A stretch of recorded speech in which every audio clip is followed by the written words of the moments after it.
Pag ako'y nagtanim, buhay na lang po. Yan ang nanay ko. This is it, pansit. Side dish.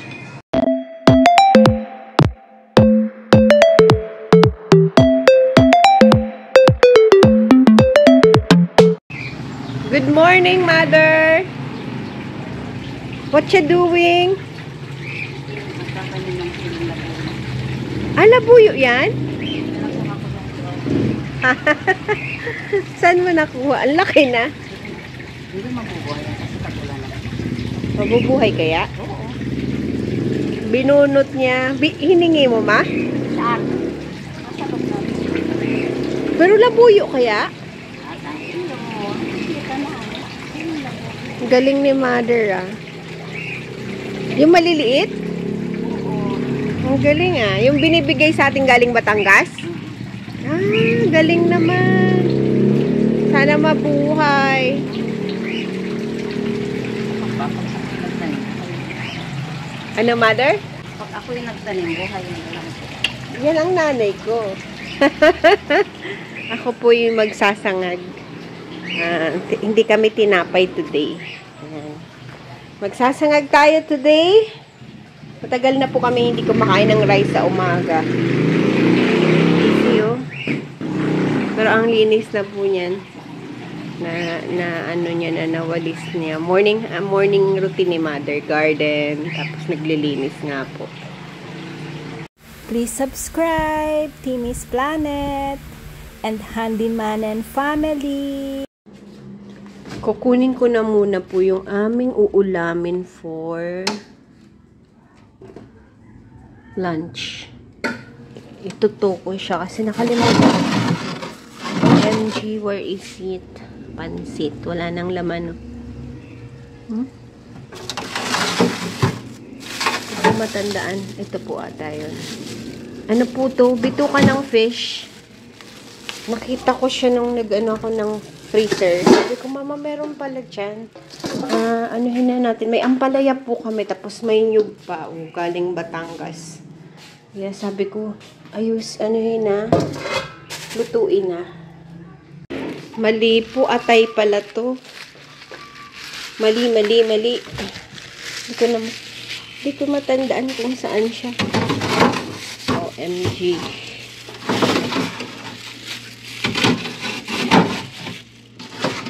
Aha. Wait lang po, ah. Ito siguro sa kabila.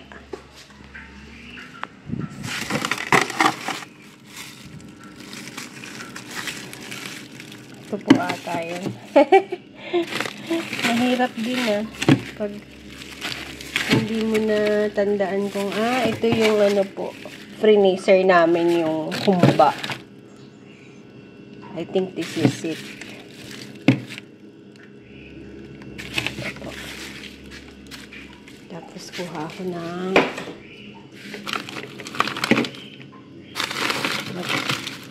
hotdog tayo. Hotdog. Alam mo po nung nag-picnic kami, ito pa yun. Yung binili pa doon, hindi pa namin nauubos. Kasi nga lang po kami niyan pag kumakain. O, baka wala pang once a week. Ayan. Kukunin ko po ito. Ito yung sana siya yun. Alam ko siya. May atay pa pala kami. Bukas pwede tayong gumawa ng isang ulam. Ayan. Mingga, I think kumain na kayo. Andyan na yung dog food niyo. Ay, cat food niyo. Magugutomin ang baby ko, no? Ha?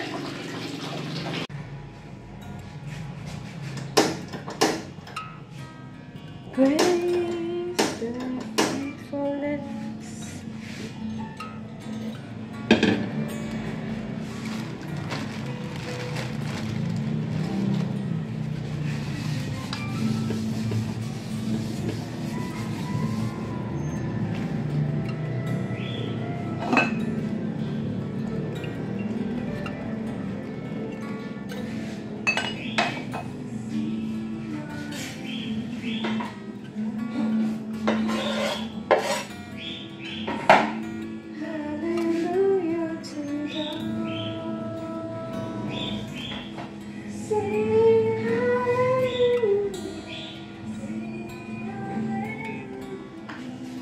Jesus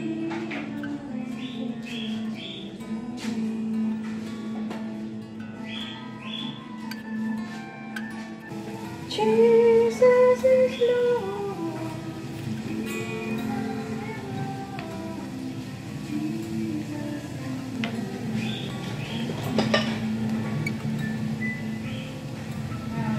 Good morning, Dad.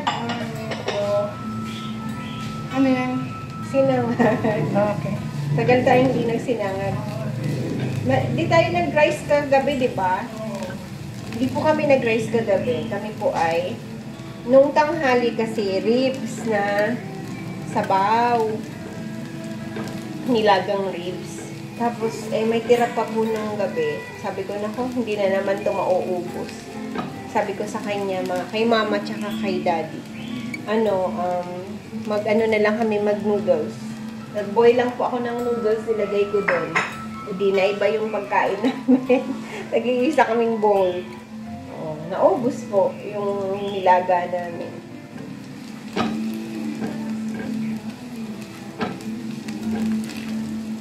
Para-paraan para po mauubos yung niluto. Konti lang po yun. Tapos may paksiw kaming fish kahapon. Yun. Meron pa po, ito pa siya. Pero yung paksiw naman, ayos lang yun. Kaya hindi po nagalaw yung aming rice kagabi. Yan lang ang isasangag natin. Portion na yan. Kung hindi, sinangag ang kakainin namin mamayang tanghali.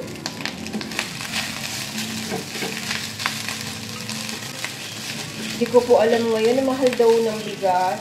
Sabi ko, kawawa talaga. Alam mo po, pag mahal na yung ibang yung bigas, hindi pwede magmahal kasi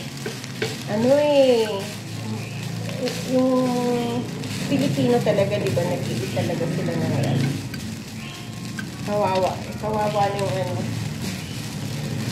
Naalala ko po kasi sa Bicol dati, basta may bigas ka, tapos may tanim-tanim ka, raos ka, di ba po? Noon ang buhay mas maalwan talaga. Naalala ko noon, may manok lang kami, may tanim si mamang papaya, langka. Tapos may niyog kami na sa property na yun may niyog. Tapos may mga langka, may mga papaya. Tapos nagtatanim si mama ng mga talbos, yung kamote. Tapos may time na may patola kami, may upo kami. Yung ganun-ganun po ba? Tapos doon kasi sa Bicol, yun nga, may niyog ka lang, may ulam ka na nun. Kasi lahat doon po ginugulay sa niyog, diba? Anong mas maalwa ng life? Siyempre, noon kasi parang simple ang buhay, Mga kabataan noon, pag nagutom ka, pupunta ka lang dun sa lalagyan mo ng bigas, tapos kayong magkakaibigan, magluluto-luto. Yung ulam po nga, ganun na, yung mga gulay-gulay. Kami ganun po yung naalala ko ng mga bata pagka gusto mag-trip-trip, nagluluto-luto. Talagang tunay na pagkain ang niluluto. Mga kapitbahay na mga bata, sama-sama kayo na. Diba po? Life is simpler. Ayan. Ay nagkikwento habang tayo nagsasangag.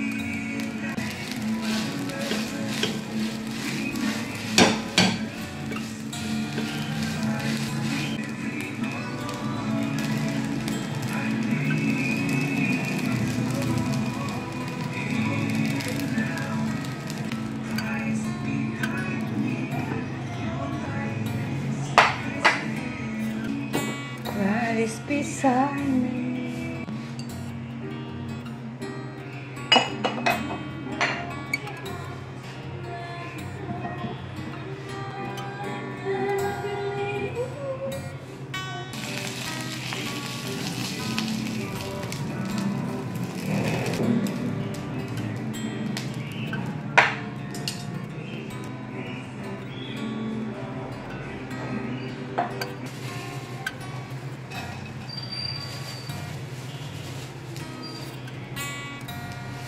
Luluto po tayo nito. Dilis. Dinami-damihan ko na kasi pang side dish din namin ni Mama. Lalagyan po natin yan ng peanut, garlic. Pero unahin po natin to. Kailangan mag-crispy-crispy siya ng kaunti. Kaya kailangan po ng medyo may oil siya. Kasi pag wala siyang oil, medyo hindi natin makukuha yung crispiness niya. Andito yung mga bebe ko Naamoy agad ang dilis ni Ming. Ming, that's not for you, Baba. Oy, not for you.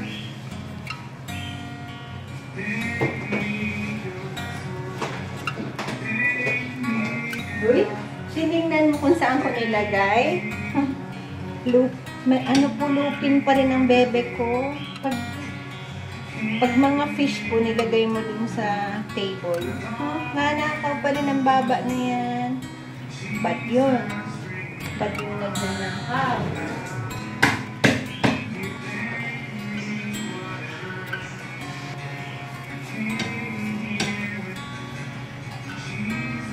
Dagdagan ko po yung bawang para masarap mabango.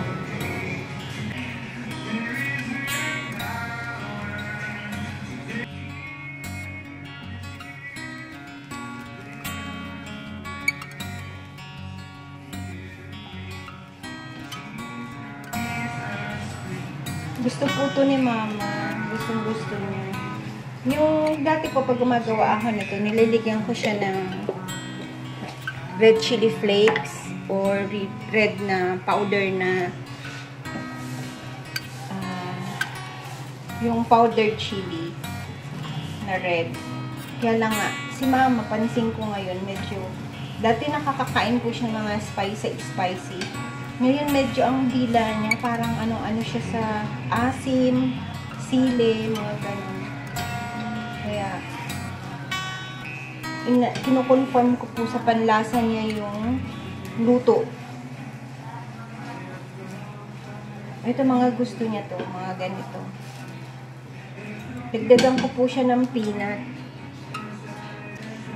Ito po yung mga natira ng mga sa bakasyon.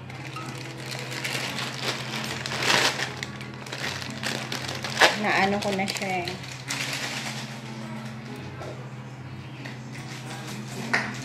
Gamitin na natin.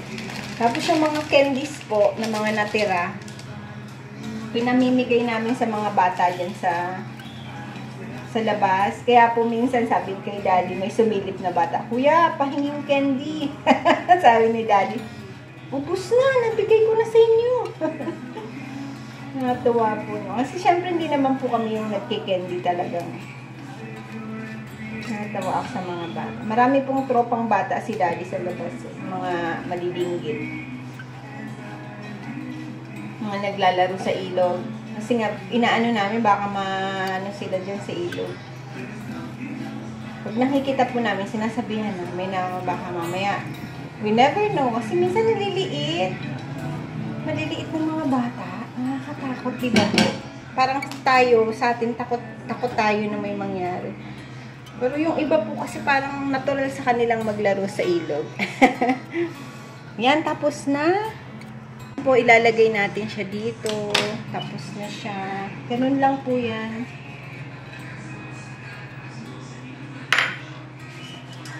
Tapos, ito po, itong CD na to. Iaano natin yan para dito. Ilalagay ko dito para makita nyo. Mababa yung aking tripod. Itong sealing yan, si-scissor ko yan. Para wag lang maglagay,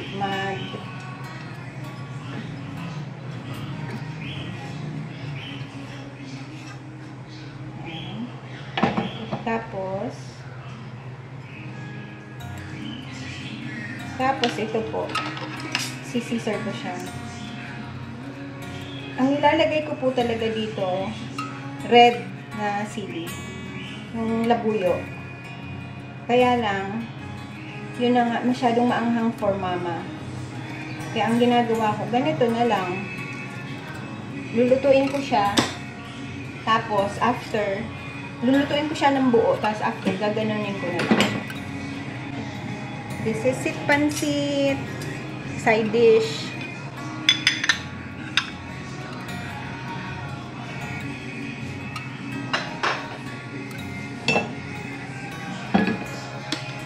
Siyempre, kailangan nating imisin ang ating mga bagay-bagay here.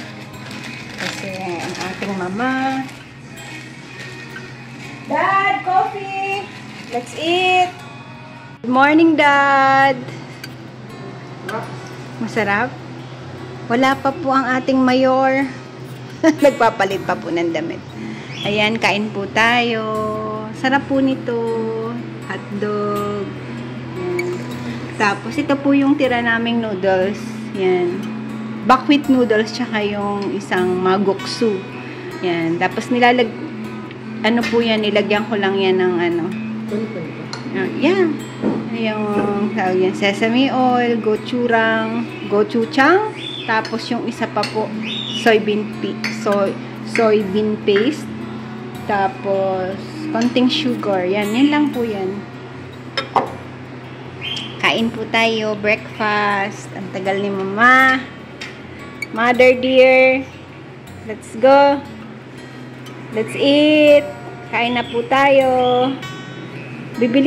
Daddy, bibili tayo palang eggs. Wednesday. 2 na lang egg natin. Ito pong ampalaya ay sarili kong kanina. Dapat pala ang junior si Timmy. Dapat kulit ang pangalan. There are times in our lives that we say, I'm tired, I'll give up, it's over, it's enough, I can't make it. But you know what? God said, I will bless the person who puts his trust in me. This is not the time to say, I'll quit, rather keep on trusting and never stop believing, for in Him, nothing is impossible. Thank you for watching. Please like, subscribe, push that notification bell and share. Maraming salamat po. To God be the glory.